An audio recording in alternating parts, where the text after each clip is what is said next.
రేపటి గురించి ఆలోచిస్తూ బ్రతుకుతున్నాం. రేపు ఉంటామో లేదో తెలియదు.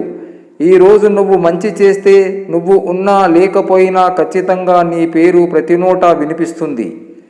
ఒక్క నిమిషంలో జీవితం ఏమీ మారదు, కానీ ఆ ఒక్క నిమిషంలో ఆలోచించి తీసుకున్న నిర్ణయం జీవితాన్ని మార్చేస్తుంది. మనం విడిచిపెట్టవలసిన 5 లక్షణాలు.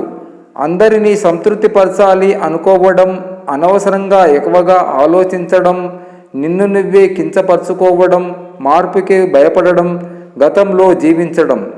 ఎన్ని కష్టాలు ఎదురైనా నీవు ధర్మాన్ని నమ్ముకుని ఉంటే చాలు, భగవంతుడు నిన్ను గెలిపిస్తాడు.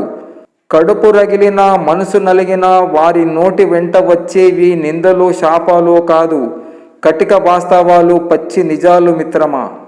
మనం ప్రేమిస్తున్నామంటే ప్రేమని ఇస్తున్నాం అని అర్థం.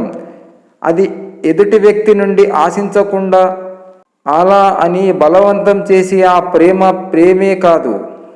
పుట్టడం గొప్ప కాదు, బ్రతకడం గొప్ప. ముంచి బతకడం గొప్ప కాదు, మంచిని పంచి బతకడం గొప్ప. నీకు నీవే గొప్ప అనుకోకు, నీ గురించి నలుగురు గొప్పగా చెప్పుకుంటే గొప్ప.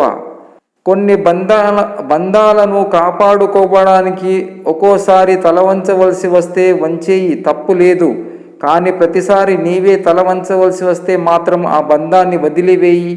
ఎందుకంటే జీవితాంతం తలదించుకుని బ్రతకడం ఎవరికైనా అసాధ్యం.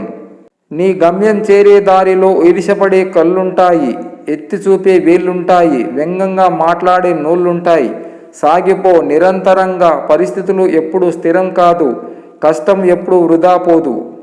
గతం ఓ వేస్ట్ పేపర్, ప్రస్తుతం ఓ న్యూస్ పేపర్.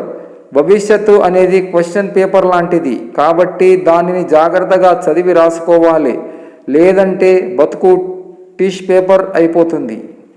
పంచదార తీయగా ఉందని ఎక్కువగా తినడం ఆరోగ్యానికి హానికరం. అలాగే మనుషుల మాటలు తీయగా ఉన్నాయని నీ బలహీనతలు అన్నీ పంచుకోవడం కూడా జీవితానికి హానికరమే. వర్షం కురిసి వెలిసిన తర్వాత ప్రకృతి మరింత అందంగా కనిపిస్తుంది. జీవితం కూడా అంతే. సమస్యలు, కష్టాలు దాటాకి జీవితం సంతోషంగా సాగుతుంది. మనిషి తాను ఉండే ఇంటిని మారుస్తాడు, నడుపుతున్న బండిని మారుస్తాడు, మాట్లాడుతున్న ఫోన్ని మారుస్తాడు, చివరికి స్నేహితులను మారుస్తాడు. ఎందుకంటే తనను తాను మార్చుకోడు కాబట్టి. ఒక్కసారి దెబ్బ తింటేనే తెలుస్తుంది నీలో ఎంత ధైర్యం ఉందో. ఒక్కసారి తప్పు చేస్తేనే తెలుస్తుంది నీవు ఇంకా ఎంత నేర్చుకోవాలో.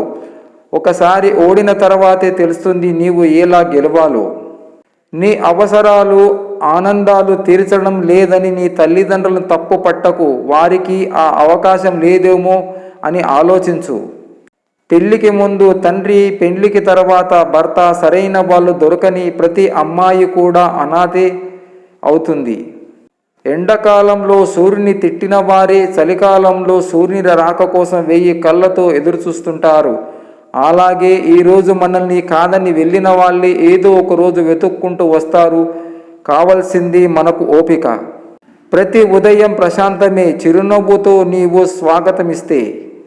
సాయం చేసేవాడు దేవుడు, మంచి మాటలు చెప్పేవాడు గురువు, నీతిగా బ్రతికేవాడు మనిషి.